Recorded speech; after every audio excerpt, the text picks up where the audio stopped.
Merci de nous avoir rejoints pour cette table ronde consacrée à la question des relations entre générations. Il s'agit ici de concevoir la question de la prospérité dans le temps, c'est-à-dire d'essayer de voir ce qui se passe au-delà de notre propre génération, en direction des générations à venir.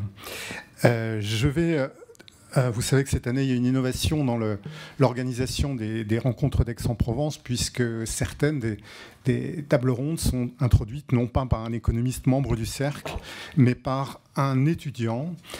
Et je trouve qu'il est très heureux, très symbolique que cette table ronde sur les générations soit introduite par un étudiant et non pas par un économiste, vétéran. Donc je vais dans quelques instants donner la parole pour introduire nos travaux à Maxime Debry, qui a 24 ans, qui termine ses études à l'EM Lyon et qui poursuivra ses études l'an prochain en Grande-Bretagne dans, je crois, le domaine de la gestion du transport aérien. Voilà, donc Maxime, je vous donne la parole pour 5-7 minutes, on va dire. Merci beaucoup, merci pour la pression. Merci au Cercle des économistes de donner encore une fois cette année la parole aux étudiants et de toujours innover. Alors la guerre entre les générations aura-t-elle lieu? J'espère qu'elle n'aura pas lieu ce soir. En tout cas, dans notre monde occidental vieillissant, en comparaison avec des pays émergents toujours plus jeunes, notamment au sud de la Méditerranée, c'est vrai que la question du lien intergénérationnel prend tout son sens. Alors, le Cercle des économistes, je pense, c'est voulu un brin provocateur en parlant de probable guerre des générations. Je vais me prendre au jeu et identifier les détonateurs potentiels de cette guerre entre les générations. Alors, d'une part, une part croissante de l'opinion considère que la jeunesse d'aujourd'hui vit moins bien que la jeunesse d'hier. Il s'appuie sur des chiffres, ce n'est pas que des perceptions. Apparemment, en 1975, les jeunes gagnaient 15% de moins en moyenne que leurs parents et entraient sur un marché du travail où le taux de chômage s'élevait à 4%. Alors qu'aujourd'hui, ils gagnent environ 35% de moins que leurs parents et sont confrontés à un taux de chômage de 20,7% dans la zone euro. Les écarts de revenus sont aussi de plus en plus importants. Donc, quel est le panorama en fait, générationnel en France aujourd'hui? En fait, chaque génération, finalement, en France, on a l'habitude d'aimer se plaindre et chaque génération estime avoir des bonnes raisons de se sentir lésée, puisque les jeunes, premièrement, s'estiment lésés de ne pas avoir assez de travail, d'avoir des difficultés à accéder à un logement décent. Les adultes, eux, ils sont dans une situation de pression entre leurs enfants qui leur coûtent de l'argent et d'autre part la nécessité de faire carrière tout en craignant pour ses retraites et de devoir s'occuper de leurs parents. Et enfin, les seniors, eux, ils voient poindre le spectre de la dépendance. Ils ressentent des débuts de frustration et donc des frustrations parce que eux, il y a vraiment un élément dont ils ne jouissent plus, c'est la jeunesse. Alors du coup, oui, mais c'est source de tension, je pense. Alors, dans ce climat de défiance, que risque-t-il des liens intergénérationnels? L'opinion publique a tendance à croire qu'il ne reste que de la dette financière, de la dette environnementale. Les chiffres parlent d'eux-mêmes. Avant, on avait des niveaux de dette tout à fait acceptables. Maintenant, on a un niveau de dette proche de 100% du PIB.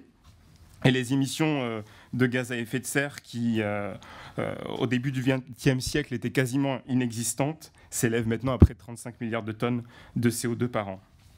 Dans le sens opposé, les transferts financiers générationnels sont également très insoutenables.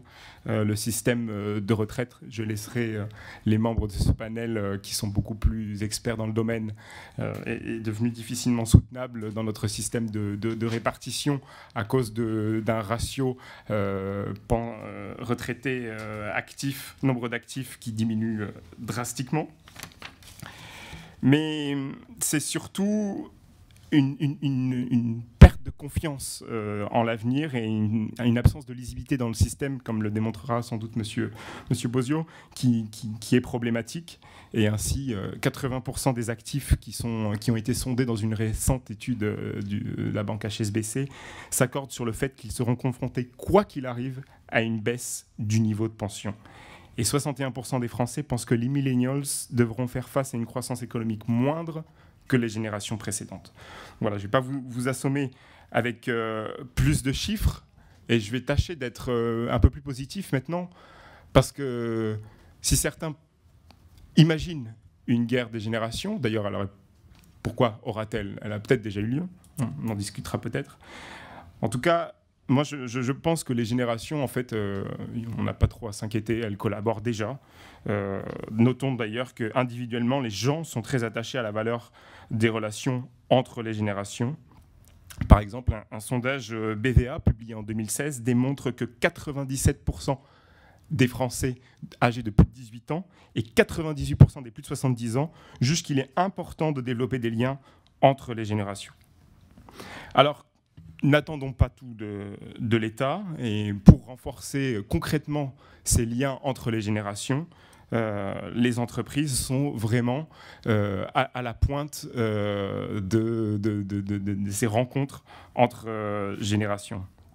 Elles y répondent, elles ont besoin des jeunes pour innover, pour s'adapter, et les jeunes ont bien évidemment besoin des personnes un peu plus âgées pour gagner en expérience et évoluer. Et donc, dans ce contexte, des entreprises vraiment font collaborer déjà les jeunes et les moins jeunes. Je pense notamment à Adecco, qui a mis en place un Shadow Comex, un Comex des jeunes, qui se réunit en parallèle du Comex officiel. Ou encore, je parlais de Accor Hotel, et Adecco, qui a mis en place un système de CEO for 1 month. C'est un co-CEO qui est jeune, qui a mon âge, et qui accompagne le vrai CEO pendant 1 mois, et qui l'aide dans toutes ces démarches. Donc voilà, donc il y a une multitude de formules gagnant-gagnant qui vont apparaître dans l'économie collaborative et ailleurs, et dans les entreprises. Donc, je fais le souhait que, grâce à nos intervenants, l'objectif de cette conférence soit de nous aider, en tout cas, à trouver les clés pour construire ensemble un avenir meilleur que celui que les erreurs du passé, selon notre opinion publique, nous réservaient. Et je pense qu'à ce titre, cette conférence s'inscrit donc pleinement dans le thème des rencontres, puisqu'après tout, une société prospère est une société dans laquelle les parents peuvent légitimement espérer que leurs enfants vivront mieux qu'eux. Je vous remercie.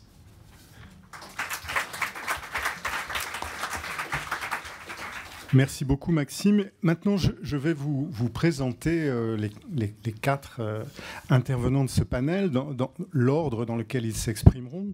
D'abord, Lawrence Kotlikoff, qui est professeur d'économie à l'Université de Boston, auteur de nombreux ouvrages, et notamment touchant aux questions de relations entre les générations, dont l'un porte un titre qui, évidemment, est en rapport avec le titre de notre panel, puisque ça s'appelle « The Clash of Generations ».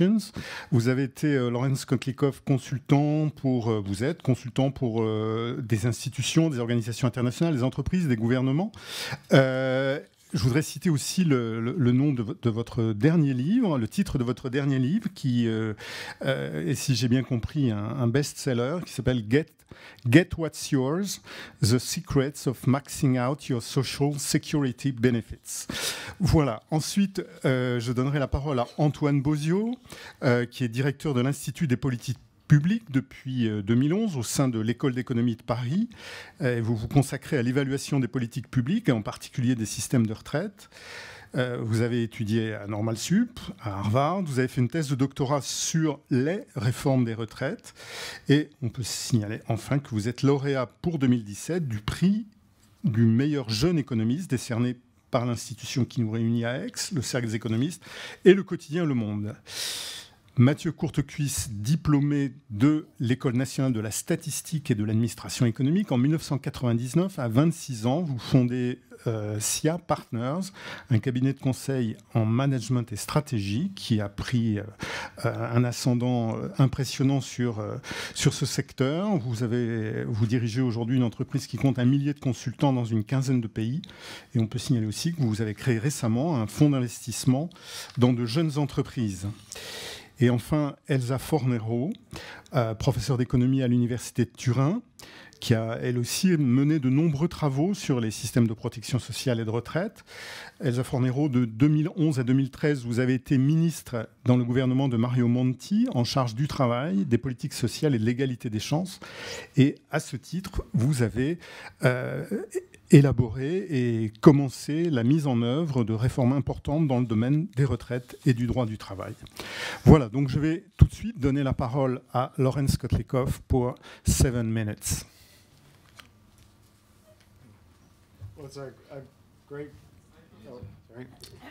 a great pleasure to be back at X at this conference. I was here about 7 years ago. Generational war. We are at generational war. We've been at war. We've been at war for decades.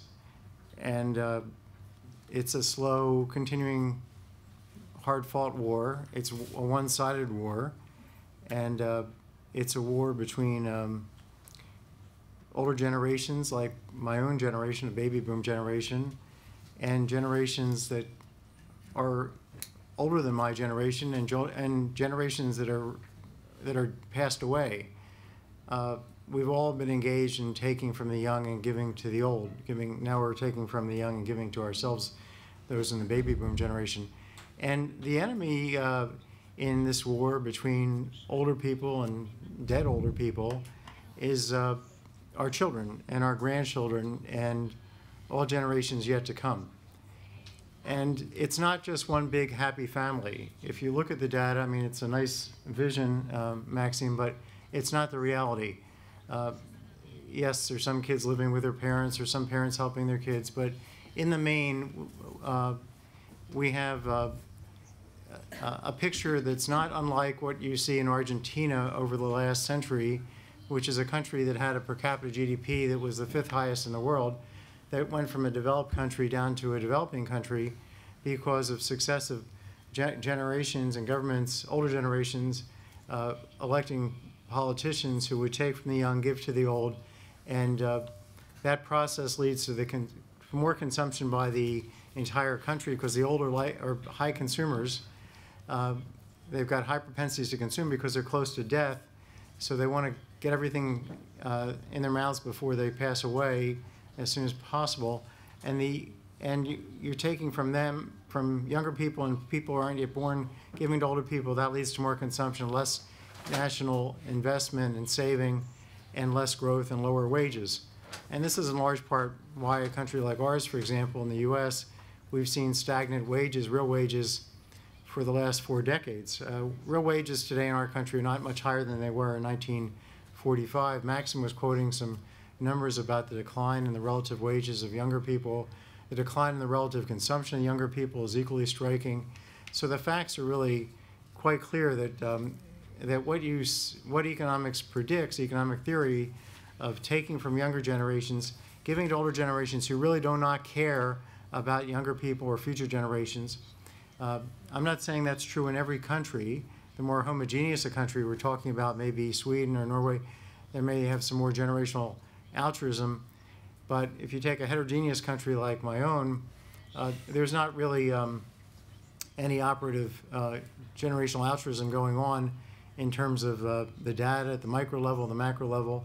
But this war I'm talking about with respect to fiscal issues and the ramifications for macroeconomic outcomes, that's even a small kind of sideshow to the bigger generational war that we've been engaged in against our children and future children. Let's think about nuclear proliferation. We're right now at a position where we have a confrontation going on with North Korea.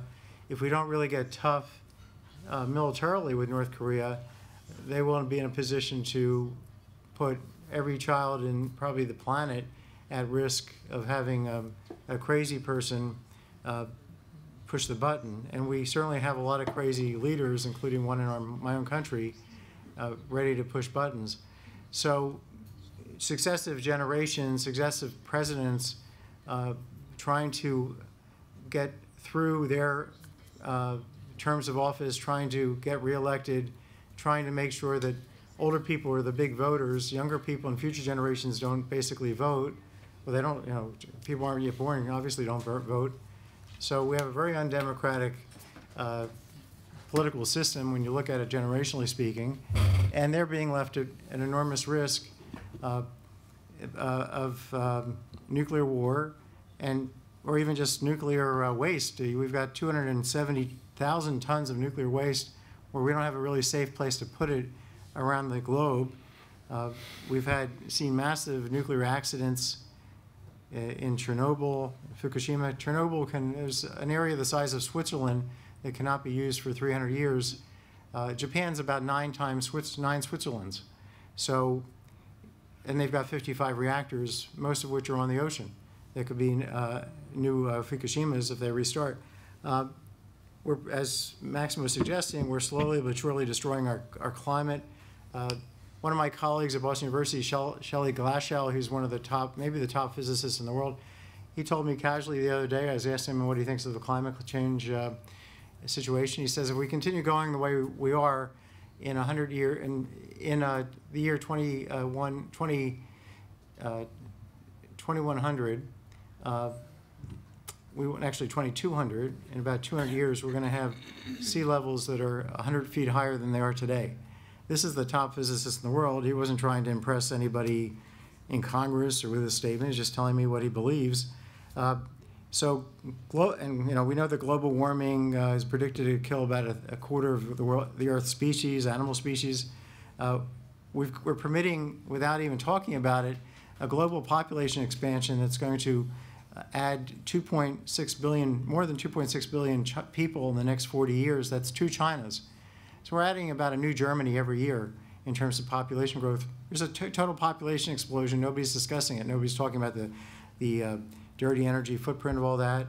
We're all feeling very good about the Paris Accord, and I certainly am not Donald Trump that you're listening to, but the Paris Accord is giving a big pass to current generations, giving these countries 30 years to put in place real efforts, real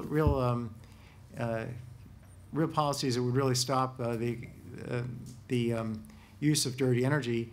And that's telling dirty energy producers to use it or lose it. And that's what they're doing. They're producing more oil. We're consuming more oil. It's increased by about 10% in the last 5 years. And that's producing a fast burn rather than a slow burn. And we need a slow burn if we're going to actually survive. So the Paris Accord could actually have made things worse. Nobody really thought too carefully about that. So I've got a lot more examples of this war. I don't have time. I think the unions, for example, they're dominated by older people who do not seem to care. I'm going to stop in 2 seconds. Care about younger people in general who are not in the union, and that's why we haven't had real labor reform for years, for decades now, in Spain, Italy, Greece, even to a large extent in France. And we've had even, for these younger people, got Great Depression for decades now, or at least I guess a decade, in these countries, with no discussion about the treatment of younger people by these older union leaders who are out for themselves. So everywhere you look, you see the war, you see, it's like a slowly growing cancer, the way we're treating the next generation. And at some point, that cancer will be big enough to consume a vital organ and leave our kids in just a horrible shape. I think we've already gone on the path of bankrupting them fiscally speaking, if you look at the fiscal numbers, and then all the risks that we're leaving them, nuclear risk, nuclear war risks, climate risks, fiscal risks, undereducating them. Everywhere you look, you see evidence that we're winning this war. So I want to congratulate my generation for that victory. Merci Laurence Kotlikoff. Nous reviendrons bien sûr sur votre pessimisme radical dans le cours de la discussion. It's just the facts. Voilà, pour l'instant, je donne la parole à Monsieur Bozio. Bonjour à tous. Alors, j'ai eu la première chose, c'est qu'en acceptant, je suis très heureux d'être là à Aix. Ça m'a permis de rencontrer énormément de monde, et en particulier Laurence Kotlikoff, dont j'admire les travaux, et j'étais vraiment très heureux de partager ce déjeuner.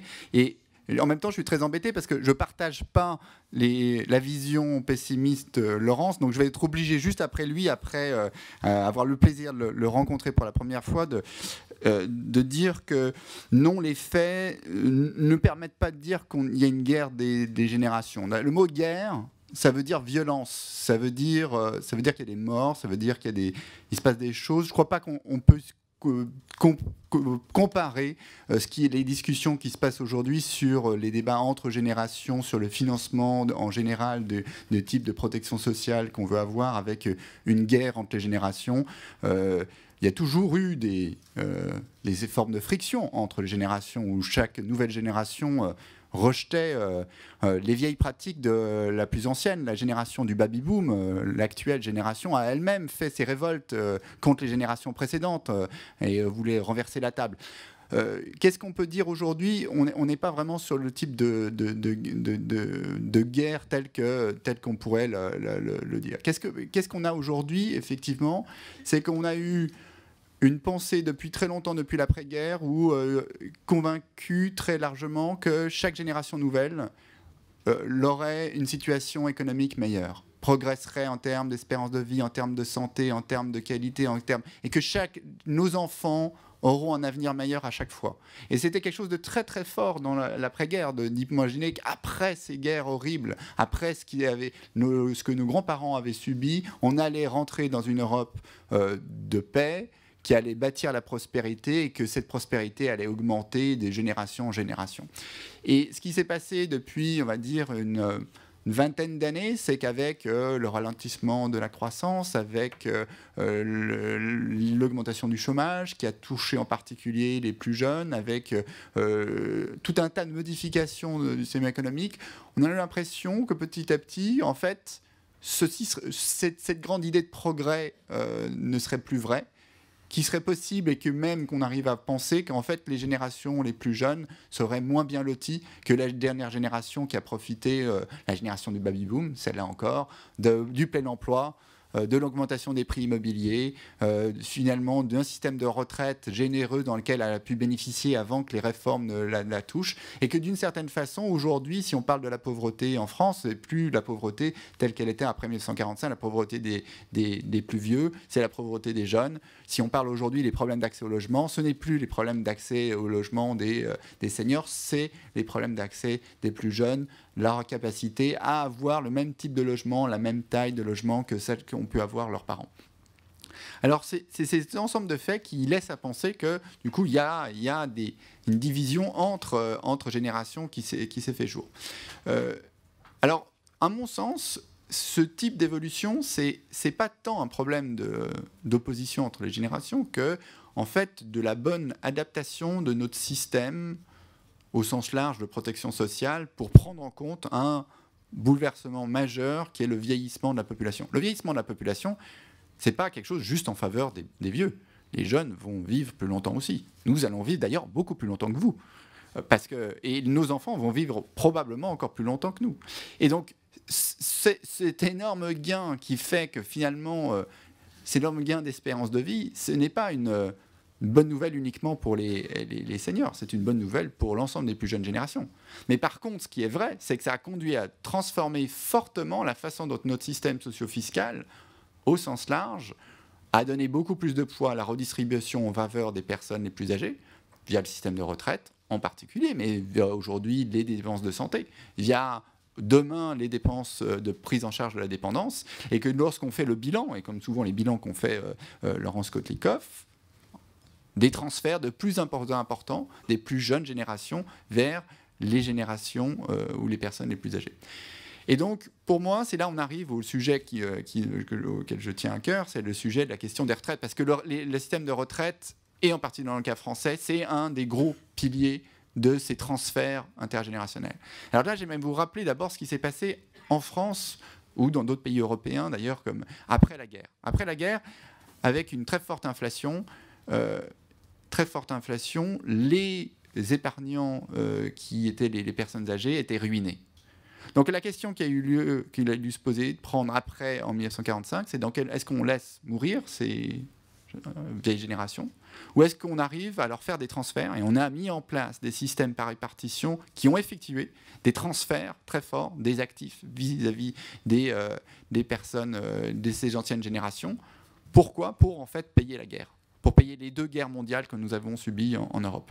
Et c'est cette décision-là, après 1945, qui explique en large partie une grande partie des transferts qui ont été en faveur de ces générations qui ont, elles, subi la guerre et qui ont finalement l'ont pris directement. Ça, c'est pas un choix de guerre, un effet de la guerre en génération. C'était un effet de la guerre, la vraie, et qui s'est traduit par une solidarité entre générations forte, parce qu'on n'allait pas abandonner et laisser mourir nos parents ou nos grands-parents. Par contre, ce qui s'est passé depuis, avec l'augmentation de l'espérance de vie, c'est quelque chose d'assez différent. Où là, on se pose la question de comment arriver à rendre le système de retraite soutenable, et comment arriver, je crois que c'est là l'enjeu et l'essentiel, c'est là où je finirai mon propos, c'est-à-dire que comment faire en sorte pour donner confiance aux plus jeunes générations qu'en participant au financement du système de retraite actuel, ils ne versent pas dans une caisse à fonds perdus pour les vieilles générations. Et pour rendre ce système crédible et rendre la confiance des plus jeunes générations, on doit faire un effort très fort en termes de réforme pour rendre transparent et très lisible que les droits à la retraite d'aujourd'hui, que les cotisations, qui sont les contributions qui sont payées par les jeunes générations, donnent des droits. Ces droits seront onérés et ça permettra de faire la transition, mon temps est écoulé avec les propos d'Elsa Fornero, la réforme des retraites qui a été mise en place en Suède avec les comptes notionnels, en Italie par Elsa, et je l'espère en France, bientôt, permettra de rendre très transparent que cette solidarité entre les générations, elle garantira aux nouvelles générations des droits qui seront honorés. Merci. Merci beaucoup Antoine Bozio. Mathieu Courtecuisse, à vous. Oui, alors donc moi je ne suis pas un expert en système de retraite et encore moins en guerre des civilisations ou des guerres de génération. Donc d'ailleurs j'étais un petit peu étonné du thème finalement qui tombe un peu à propos à un moment donné où en France, en tout cas on élit un président de la République qui a 39 ans et au fond qui a été élu aussi en grande partie grâce à des voix des gens, disons des personnes plus âgées qui ont voté quand même de façon très importante pour lui, alors qu'une des réformes centrales qu'il propose, c'est d'augmenter la CSG pour financer une partie du système de protection sociale. Et donc, les personnes plus âgées, et les retraités en particulier, ont voté contre leurs propres intérêts dans une logique de transmission pour aider les plus jeunes générations. Donc je trouve qu'il y a en tout cas un signal positif et d'optimisme qui est là-dedans et qui, à mon avis, invalide en partie cette histoire de guerre de génération. Alors la réalité, c'est que les structures politiques sont beaucoup plus conservatrices en réalité aujourd'hui que la vie des populations et c'est pour ça que, par exemple, on ne propose pas de mettre en place des fonds de pension en France. Je suis sûr que les gens seraient d'accord. Voilà, donc ça c'était sur l'angle plus macroéconomique. Alors, donc moi je suis plutôt un homme d'entreprise et je vois au quotidien les entreprises évoluer. Moi-même dans mon entreprise on a 29 ans de moyenne d'âge, donc je suis quand même confronté de façon assez importante aux jeunes générations qui rentrent sur le marché du travail. Et moi si je vois une guerre, je vois plutôt une guerre des talents plutôt qu'une guerre des générations. Et en réalité, d'ailleurs, je ne suis pas très à l'aise avec le mot de génération. D'ailleurs, je pense que les sociologues ne le sont pas non plus, puisqu'ils inventent sans arrêt la génération X, la génération Y, les millennials, etc. Et on voit bien qu'en fait, les marqueurs classiques qu'on utilise dans l'analyse macroéconomique, les actifs versus les retraités, les jeunes versus les vieux, etc., fonctionnent un peu moins dans la plus grande complexité du monde d'aujourd'hui. Parce que les ruptures, les marqueurs sont différents. Ils sont plutôt dans les usages, dans les comportements, dans les valeurs. Et donc les frontières entre les âges et les classes d'âge se sont étiolées et sont de façon plus nette, beaucoup plus complexe à appréhender. Alors je voulais prendre un petit exemple. Alors, par exemple, si on analyse un peu macroéconomique, on va se dire qu'on a tous un taux d'équipement très élevé sur les téléphones portables. Par contre, on les utilise de façon tous différente, et notamment les appareils photo. Alors, on va dire que les gens plus âgés, ils utilisent les appareils photo en fixant, ceux qui ont connu le monde de l'argentique, et ils l'utilisent comme cela. Les gens, on va dire la génération plutôt Facebook ou Twitter, enfin donc des gens vieux, l'utilisent de façon comme ça, de façon très verticale. Et les vrais jeunes, eux, ils l'utilisent de cette façon-là. Donc ça, c'est la génération Snapchat. Et ils multiplient les photos, ils s'en fichent complètement de ce qu'ils prennent en photo, etc. Et c'est la réalité qu'on a donc des usages très différents du même appareil. Mais ça a des conséquences économiques et ça a des conséquences aussi dans le monde de l'entreprise. Alors concrètement, cette rupture que Facebook n'a pas vue, en fait, a coûté des milliards et des milliards de dollars. Puisqu'ils ont lancé 3 copycats, ils ont racheté Instagram, et ils ne rattrapent toujours pas Snapchat, puisque les audiences sur Facebook sont assez déplorables, puisque c'est des gens assez âgés qui sont toujours sur Facebook. Donc, en moyenne, autour de 40 ans, à peu près. Donc voilà. Donc c'est assez dramatique parce que, du coup, Facebook a pris des décisions assez fermes. Donc, ils ont viré quasiment toutes les équipes de design. Le plus vieux a 32 ans. Et maintenant, ils embauchent uniquement des gens entre 18 et 25 ans pour occuper des fonctions de design. Donc, tout ça pour dire qu'en fait, les histoires de génération, c'est quand même quelque chose d'un peu complexe. Et notamment, on voit bien que dans les entreprises, il y a une certaine crainte et une certaine anxiété dans les managements, puisqu'ils voient bien qu'il y a des déplacements de valeur très importants qui peuvent s'opérer, qu'il y a une rente qui existait sur un certain nombre de métiers et d'activités, mais qu'elle est en train de se déplacer massivement et qu'elle est attaquée en général par des barbares qui sont relativement jeunes. Et donc face à ça, alors Maxime le disait en introduction, on trouve des petits sujets de management, on met en place du reverse mentoring, du shadow comex, etc. Mais ça traduit une vraie inquiétude parce qu'aujourd'hui, les gens qui sont en fonction, qui sont à des certains niveaux de décision en entreprise, ne sont pas complètement collés en phase avec cette réalité d'aujourd'hui. Parce que les plus jeunes sont en train de formater les comportements. Et c'est valable, alors évidemment dans le monde de la tech, mais c'est valable aussi dans l'automobile. Plus personne n'a de montre aujourd'hui. Donc tout ça est en train d'évoluer massivement. Et c'est ce formatage-là qui est très difficile à appréhender. Et jusqu'à présent, dans les grands groupes, il y a quand même très peu de grands groupes qui osent nommer des patrons du marketing qui ont 23 ans ou 25 ans. Donc pour l'instant, ils ne le font que pour un mois. Donc voilà, mais ça va venir. Il y a aussi d'autres types de conséquences. Aujourd'hui, au-delà on va dire de la mode de l'entreprise libérée, ce qu'on constate, c'est que dès qu'il y a des nouvelles générations qui arrivent à la tête des entreprises, ils suppriment tous les niveaux fonctionnels. C'est-à-dire qu'il y a une volonté très forte d'autonomie dans les métiers et ils veulent être de plus en plus en interaction avec la direction générale. Donc tous les étages fonctionnels sont en train de sauter et toutes les réorganisations récentes dans les grands groupes le montrent.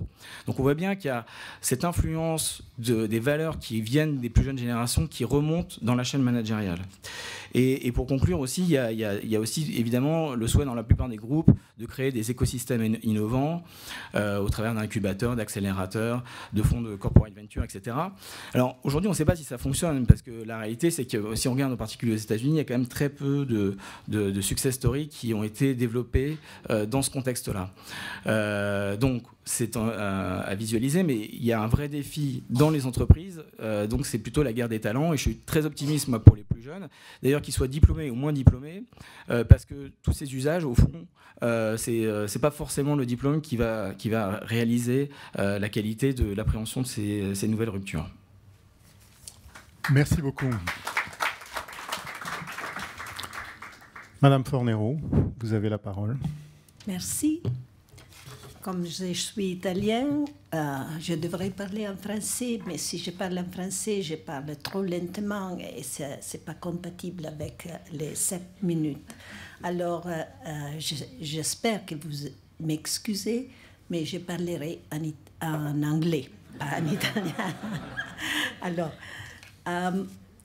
first I want to say that there is something maybe of being European that we feel. Because when Antoine was speaking, I felt exactly like he did. So what is diagnosis? Is not that there is no problem there in terms of generational relationship. Problems are there and are huge, but it's not a war. War, I just wanted to say the same thing. War is violence. And luckily, in Europe, we have been able to prevent war. And I remember, I am a post-war, but I remember the stories of the people in the family that had gone to war, and that is something terrible. And if I may just say, I want to tell Larry of a book that I read recently, and if I may, I advise you to read. It's called Boys in a Boat, and maybe you know. It's the story of the young Americans in the 20s and early, they won the Olympic Games for rowing of the 36 in the German Nazi Munich Olympic Games, and they won. And they were the children of the Great Depression. That was generational war. Today, luckily, we have a problem of generational relationship, but it's not a war. It's an imbalance, and we can somehow solve this imbalance. Maxime said many data about the greatest difficulties that the young today experience. It's true. If you look at poverty rates, in the past it was common to have the highest poverty rate among the older. Now it's the young that have, I can tell you the data for Italy, but maybe you are not interested. What we have is that the young have lower income, more precarious job, a very uncertain future, no stability in their job, and so it's greater difficulties in having a family, in buying a house because of the difference in wealth, and so on and so on. So these difficulties are there. Why is this imbalance? And to me, I've taught a lot, also after my experience as a minister, and during that period, I've done 2 very, very difficult reforms. One is the labor market reform. Yes, we have done, Larry, a labor market reform, and also a pension reform. And we are in France here, and every time there is the prospect of la réforme des retraites, les Français sont préparés à marcher against it, I know.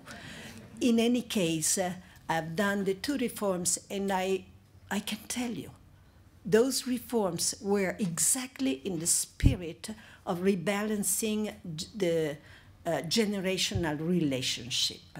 So what are the reasons for this imbalance? In my view, the reasons is an inconsistency between, let's say, 3 major trends. One is political trend.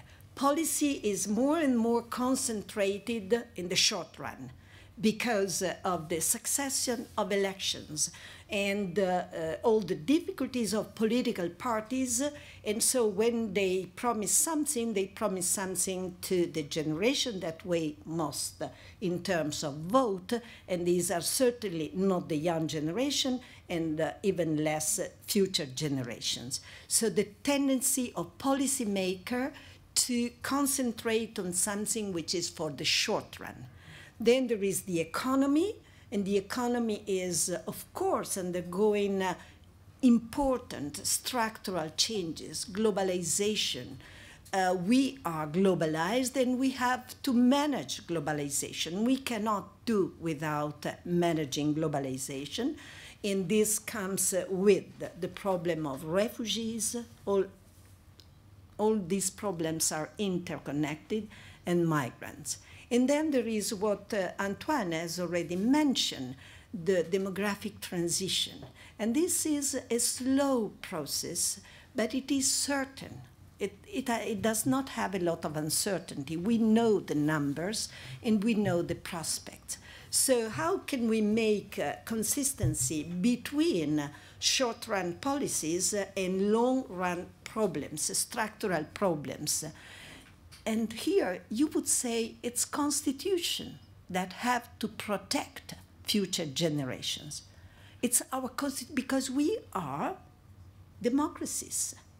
And in democracies, everyone has the same right to vote. But policy should protect future generation. And I can make you examples, a lot of examples, where you can have doubt that our constitutions protect the young and future generations. I'll give you an example. We have taught, and Antoine has described, our pension system were originated with the idea that it would have been possible to give security to all generations in with generous terms. But then what happened was that, deficit started and the debt was piled up, implicit and explicit. And the debt is a burden on future generations. But older generations were treated much better.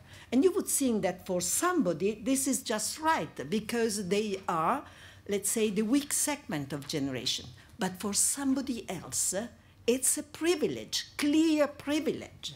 And you would think, oh, well, the Constitutional Court would say this, that is a privilege. And maybe we should reconsider. No, they think in terms of acquired rights. But acquired rights are, again, a concentration on the present and not on the future. So I think what we need is to try to make these three different trends consistent. And it's a question of giving more protection to young and future generation in our constitutions. Merci beaucoup. Nous allons maintenant prendre un temps de discussion au niveau de notre panel avant de prendre ensuite des questions de la salle dans un second temps. Et je voudrais commencer par poser une question à Lawrence Kotlikoff. En l'écoutant, je me suis demandé s'il y avait quelque chose à faire ou si la situation est-elle tellement grave que de toute façon, il n'y a déjà plus rien à faire sinon d'attendre la fin du monde. Ou est-ce que, peut-être, on peut faire quelque chose ?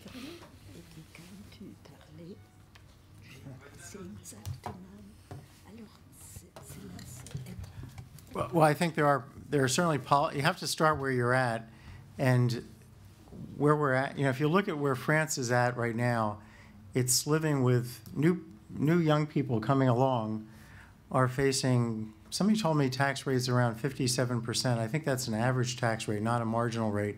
So the marginal rate could be 70%.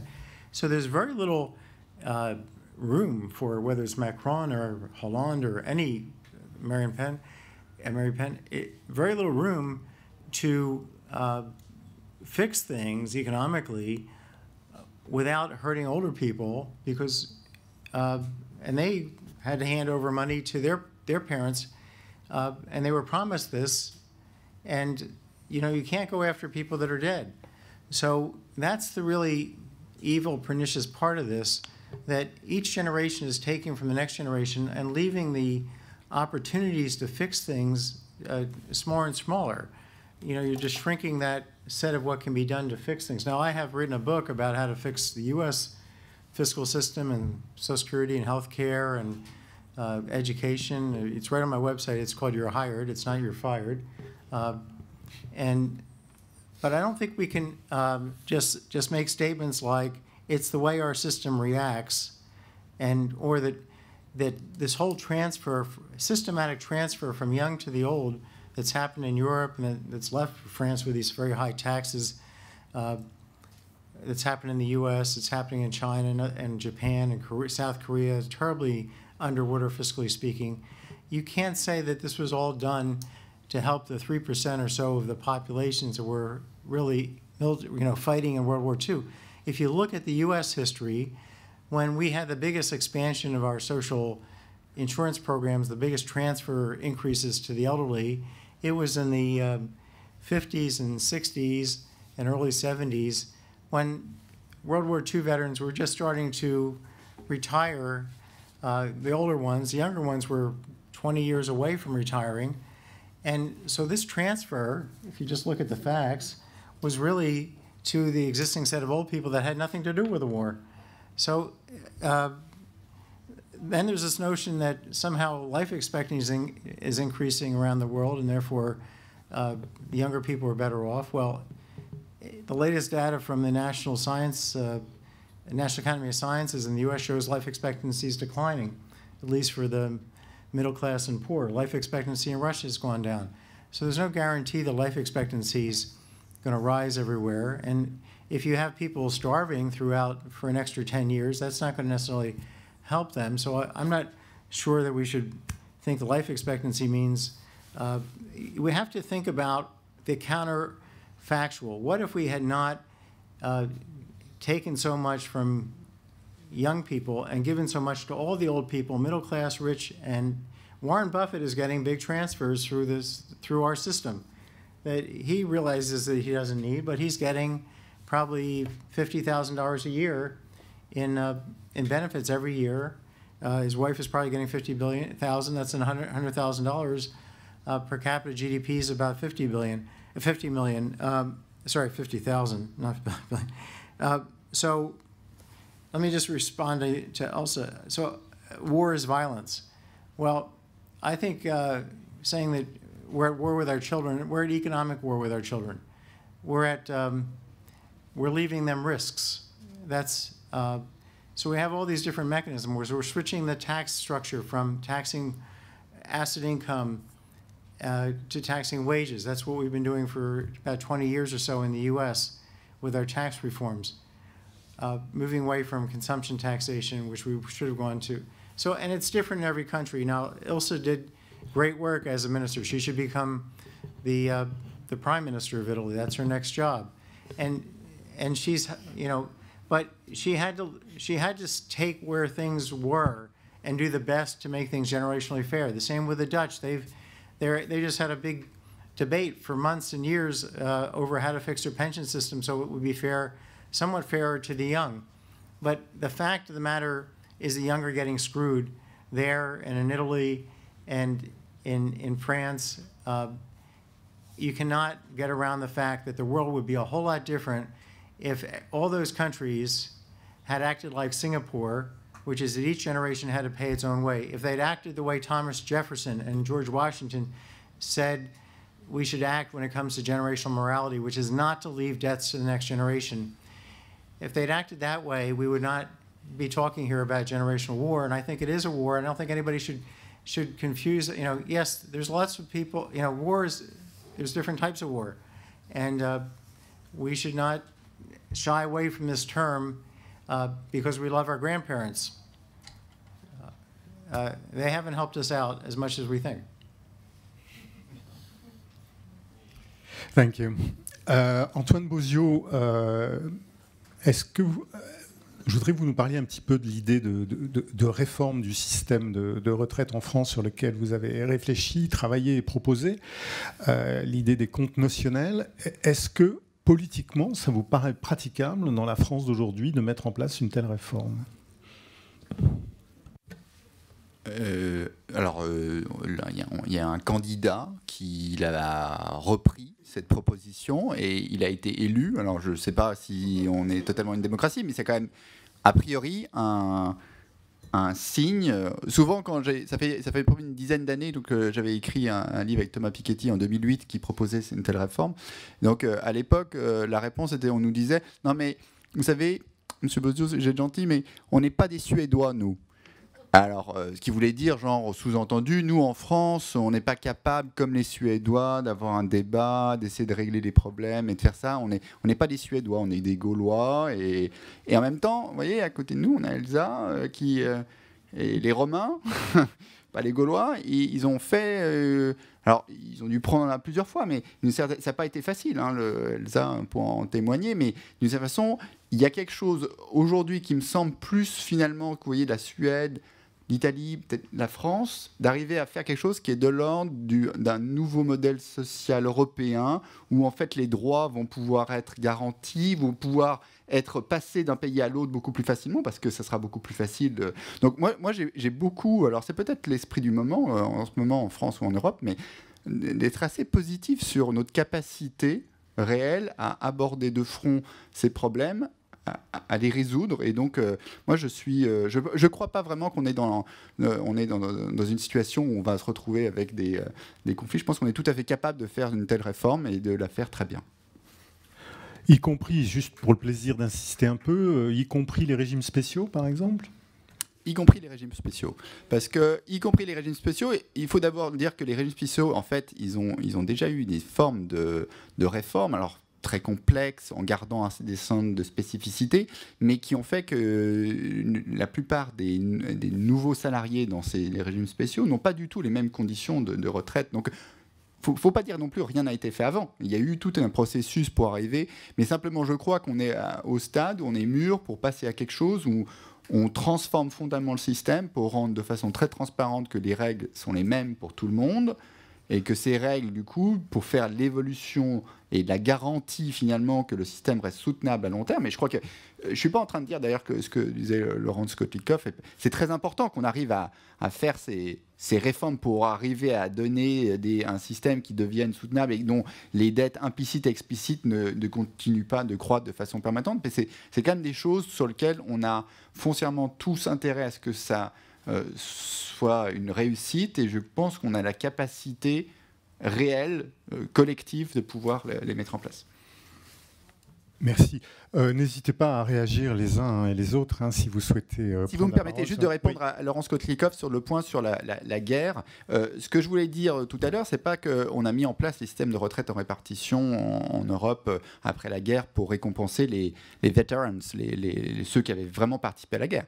On l'a fait parce qu'on a financé ces guerres par de l'inflation. Donc on a ruiné tous les épargnants et toutes les épargnes retraites des générations précédentes. Donc la question qui s'est posée en 1945, lorsque on s'est posé la question de mettre en place un système par répartition, c'était pas de dire comment on pourrait faire, est-ce qu'on voulait faire, si on n'aurait pas pu faire comme le Singapour sans laisser mourir les générations précédentes dont l'épargne retraite avait été liquidée. C'est juste qu'on a payé la guerre.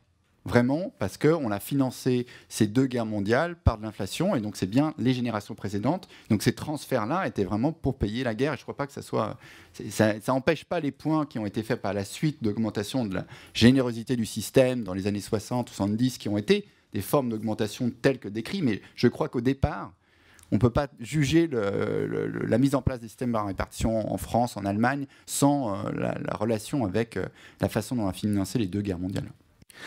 Laurent Skotlikov, rapidement. Une réaction? Yeah, I don't want to speak to, I think we're getting a little bit European-centric. If you look at China right now, Eurocentric, they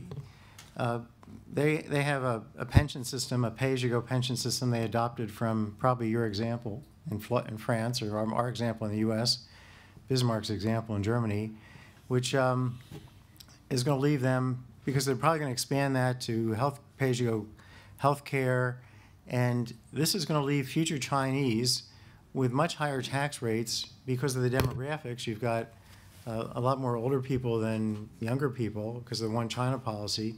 Then would a policy of much lower benefits to the elderly, or maybe even no benefits, and not burdening every future generation of Chinese to a situation of very high taxes. You have to realize This is a zero-sum game, generationally speaking. That's what the mathematics of economics says. There's no free lunch here. It's not like giving more to current older people to make yourself feel good is going to actually do anything but take from somebody else coming along in the future. And it's not that we've been taking from rich young people and giving to poor old people. We've been taking from rich middle class and young people and giving to rich middle class and old, and poor old people. So I think that just look at France and just ask, could there have been an alternative history that would not leave you, or look at Russia, forget France. Russia's got a 30% payroll tax that they're going to be stuck with for the rest of, time because of the combination demographics and the way they funded their pension and healthcare systems. And that's just the payroll tax. So if you add all the other taxes, no wonder the country's not growing. No wonder we don't have investment in Russia. No wonder we don't have real wages being very high for Russians. No matter the top, why the top most educated Russians are leaving to Europe and the U.S. So you have to be working very hard through. You can't. It's like, again, a tumor that you let grow. If you're a doctor and you let that tumor grow and you operate a little bit here and a little bit there every 5 years, eventually the patient dies. That's, to me, a war against that patient. Elsa Fornero, vous souhaitiez intervenir. So we use a hard examples. I will use the example of South Africa. I've been there, maybe many of you have been there. And what is the example of South Africa providing us in terms of lessons? I think they are providing us the idea that we cannot rewrite history. History is history. But we can deal with the legacy of history in a decent way or just complaining. So what they have done is really try to understand what was going on in the past, the roots of the terrible things that have happened there, and then tried a sort of pacification. I've used the term pacification for the pension system in Italy many times because every time you speak of a pension reform, there is a row of controversies, and the language becomes almost violent. And I don't tell you the attacks, personal attacks, by politicians I have gone through. Okay, I'm still here, so okay. But it's violence, verbal violence. Okay. When I say pacification, I think of reforms. Reforms are the way to adjust the legacy from the past that as societies we cannot tolerate, that we see have too much imbalances.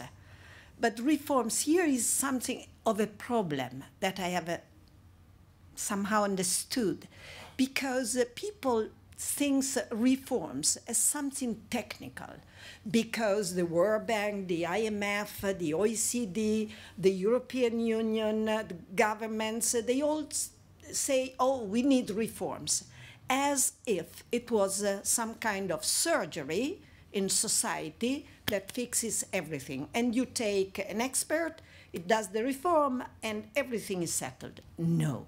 Reforms are something that needs to go deep in society, are living mechanism in society. So reforms are something that help people to understand changes, and changes in pension system are terribly important to people. Changes in the labor market are terribly important, and they are not just technical. So what I think is, okay, we have a past, we cannot undo it, but we can change. And we may even gain in efficiency. So have efficiency gains by moving from one bad design of Social Security, for example, to one that is a better design, that has better incentives embedded that does not have so many distortions, so many privileges as we had in the past. With a reform, we can correct this and we can have a transparent system, a system that people can understand. And we can have exceptions that goes in the direction of true solidarity. Solidarity is something that has one sign. It goes from the rich to the poor, not from the poor to the rich, because that is socially unacceptable, and our pension system had a lot of this privileges. So this we cannot tolerate. But this is what a reform is about. And if you talk about this to the people, they understand. The problem is that politicians have an election. Luckily, not so, Macron is not so near, so you may be right in your optimism, but they have an election. So what they say is, okay, I will increment your pension, not providing jobs for the young, which is the best premises for the young to have a decent pension. So we have this, again, this antagonism between a policy that is targeted to the short run and the need to readjust our society because of the changes that are going, whatever we may think. And for this, we need a pacification. And I also think that is possible. Merci beaucoup. Mathieu Courtecuisse, j'aimerais vous demander, dans le pilotage de votre entreprise et des nombreuses entreprises que vous accompagnez, que vous conseillez dans leur stratégie, comment on prend en compte des facteurs d'aussi long terme que la réforme des systèmes de protection sociale, des enjeux comme l'environnement, des enjeux, Elsa Fornero en a parlé tout à l'heure, comme les mouvements de population, de migration dont on voit bien actuellement qu'ils sont en train de s'accélérer. Est-ce que ce sont des facteurs qui rentrent profondément en compte dans la stratégie des entreprises, ou est-ce qu'elles pilotent au plus urgent ? Alors, évidemment, la compétitivité des écosystèmes est essentielle pour l'ensemble des entreprises. Donc, évidemment, on peut faire quelques paris ou quelques stress tests sur la façon dont les politiques socio-économiques ou fiscales vont être lancées. Mais donc ça, la compétitivité prix, c'est au cœur de toutes les analyses que les chefs d'entreprise font. Alors, la prise en compte du long terme, ça, c'est évidemment quelque chose de complexe parce que on a les contraintes immédiates de rentabilité et c'est toujours compliqué de pouvoir piloter ces objectifs court terme avec le long terme. Donc si on renvoie ça à la question générationnelle d'ailleurs, moi il me semble intéressant parce qu'on assiste aussi à un renouvellement chez les dirigeants actuellement dans un certain nombre de pays, et c'est vrai que face aux ruptures d'un certain nombre de modèles économiques, la question du long terme est fondamentalement posée, parce que la disparition des rentes, alors selon les métiers, elle peut être plus ou moins immédiate, et qu'il faut quand même préparer l'avenir au moment où ces rentes vont elles-mêmes s'effondrer. Donc c'est indépendant des problématiques d'environnement socio-fiscal, mais la prise en compte du long terme, c'est quelque chose de plus complexe qu'auparavant, et je dirais de plus en plus fondamental. Merci beaucoup. Alors, on va passer aux questions. Alors, il y a des micros qui arrivent derrière vous. Monsieur au bord de la rangée, vous étiez le premier déjà tout à l'heure. Je vous en prie. Ça marche. Thank you. This has been an amazing Eurocentric conversation. Wasn't there a session here just before about convergence of world growth? Yeah. Isn't Chinese incomes growing 6 and 7% a year? Aren't those young people going to be able to afford a lot more for the elderly? If it grows, I'm just an economist, but math says if the economy grows at 7% a year, in 10 years your income doubles, and doubles again. They're better educated. They are going to live longer. So I think if you broaden it, there are those who are winning, who are doing well in Asia, in East Asia, certainly other than as long as we don't have a war in Korea, of course, but in South America and so forth, there are places where younger people are doing better. And the other thing that I did not hear at all is the difference between women and men. I can't help but think that younger women will be better off, more free, more able to do what they want to do than their parents, and certainly than their grandparents. So You guys had a great debate about a small piece of the issue, but thank you for that. Let me respond here, Tim, if I could. So imagine we didn't have communism, we didn't have Mao. The Chinese would be, young people, the old people, they'd be a whole lot better off. So, yeah, we had those things, but unless we really understand the past, we're just gonna repeat what we did in the past. Unless we, if we sit here with rosy glasses, thinking that China is actually in great shape because it's growing at 6%, when Chinese workers are earning 15% of what U.S. workers are, and they're in the midst of this robot revolution that's going to affect all those workers. I heard yesterday at a conference and in one of the meetings that 15,000 people were replaced by 500 in a call center because they used artificial intelligent robots. So we don't know for sure what the course of China will be, but we do know in terms of productivity growth but we do know very, very well that if you run certain kinds of policies, you will run the economy down the tubes. You will eliminate you'll reduce its saving. China's got this fantastically high saving rate now. It could go down to our saving rate, which is 4%. They're about 30%. Their investment rate's very high. It could go down to our 5% investment rate. They could end up with sky-high taxes. So just like we have and just like Europe has. So if they repeat the mistakes of our country and of Europe in terms of how they handle the different generations, they will be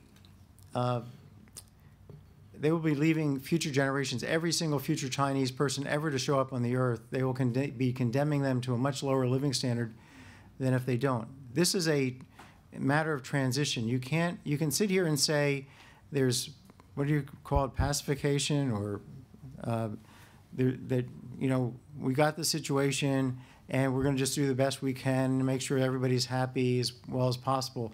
But unless you really understand that the longer you wait to really do significant things, big things, to stop this process, it will continue. The tumor will get bigger. So I guess I've been spending too many years simulating these things on computers, and computers they don't have any problem speaking English or French. They don't speak languages. They don't have feelings. They just show you what happens if you fix things right away, or if you let things gradually get worse and you occasionally fix them. Andre.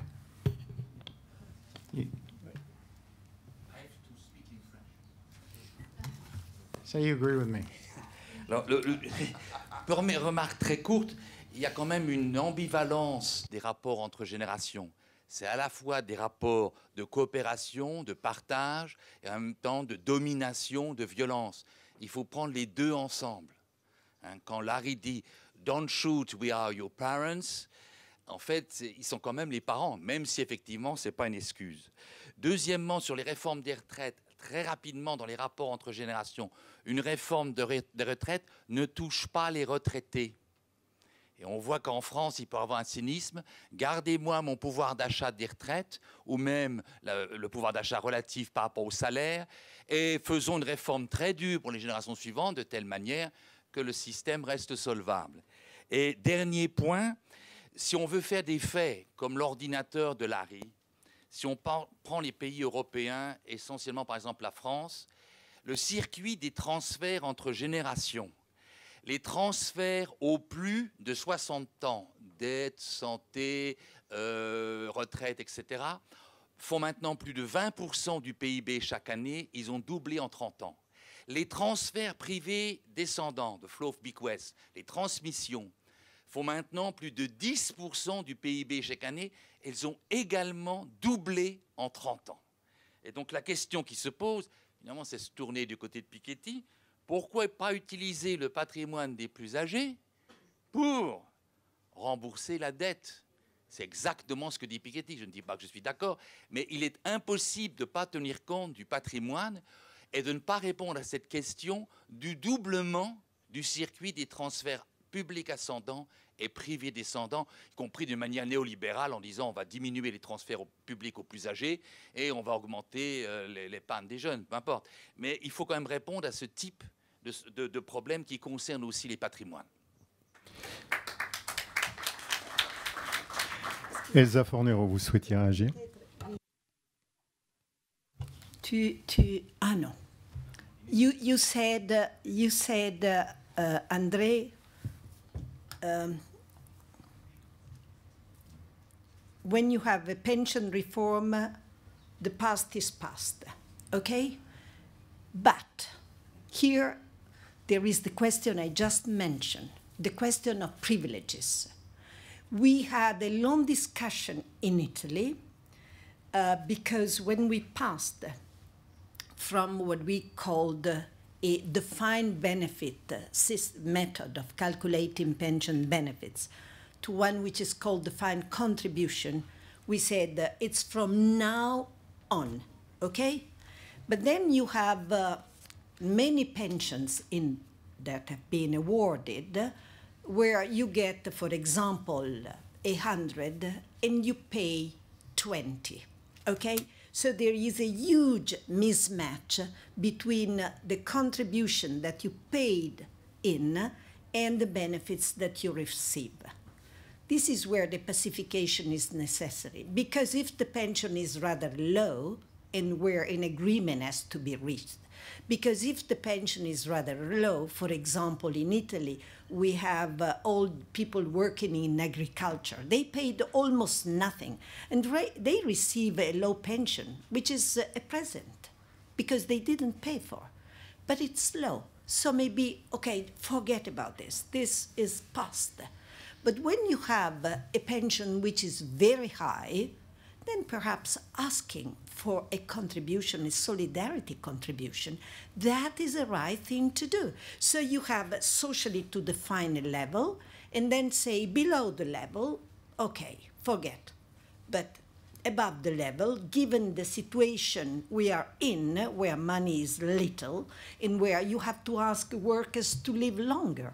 So their rights is also a right that you have to consider. And what I say about the constitutions before is motivated by the fact that they decided, the Constitutional Court, the Italian Constitutional Court decided that the solidarity contribution on high pension was very high, was not constitutional because of acquired rights. A pity that they forget it was their own pensions they were talking, because it's the pension of these people that is intolerably privileged.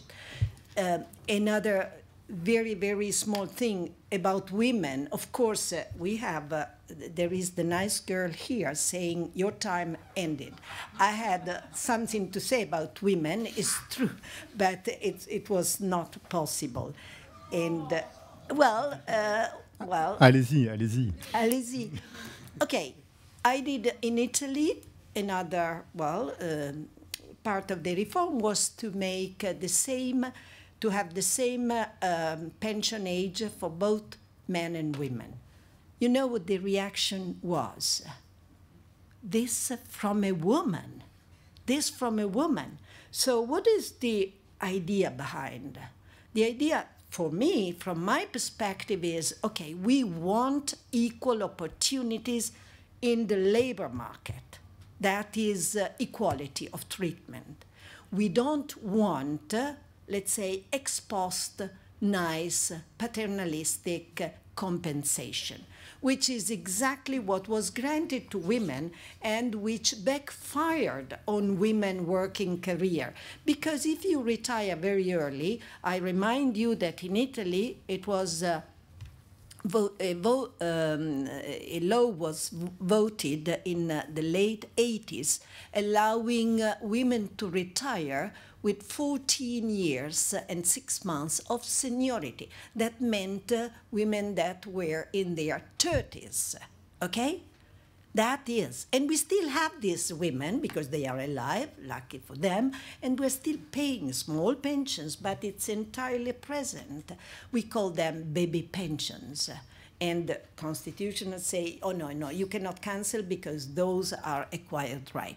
So what do we want is equal treatment, but everywhere. And so we start education, and now we are there, work opportunities, and then also retirement. We live longer. We don't need to retire earlier. We want care services, because if you don't have care services, then you say, okay, it's for the grandmother to look after the children, or it's for the middle-aged woman to look after her parents. So these things are from the past again, and we don't need them. We women. OK. Une autre question, ici, je crois. Et ensuite, là. Merci. Une première remarque. Les seniors, charge ou opportunité? Il y a toute une silver economy qui se développe, créée par des jeunes, sur évidemment la population âgée. Donc on crée des tas de services, mais aussi des produits destinés aux seniors qui peuvent consommer. Deuxième chose où je voulais demander, on a évoqué, M. Courtecuisse, les fonds de pension qui n'existent pas en France. Singulièrement, il existe un fonds de pension, un seul fonds de pension en France, il est réservé aux fonctionnaires. Pourquoi cette résistance à la création de fonds de pension? Est-ce qu'il y a des problèmes de risque ou des pressions des assurances? Voilà, donc merci. Qui veut répondre? Monsieur Courtecuisse? Oui, c'est vrai que la société qui s'ouvre en termes d'univers de consommation va être un vrai souci, je pense, pour les personnes plus âgées, parce qu'elles vont, enfin, je veux dire, les millennials vont être majoritaires très prochainement, à la fois dans le monde du travail, mais aussi dans les modes de consommation. Et il va falloir que ces personnes s'adaptent à la nouvelle donne qui sera en place.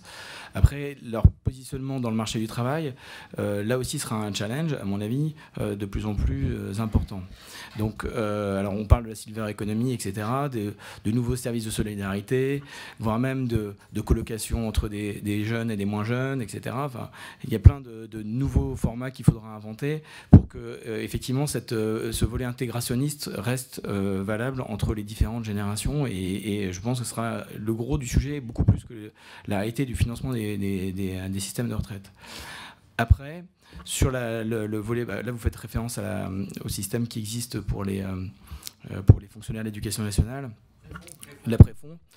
Bon, effectivement, c'est une anomalie étrange, mais je ne crois pas que les assureurs soient contre la création de fonds de pension, en tout cas.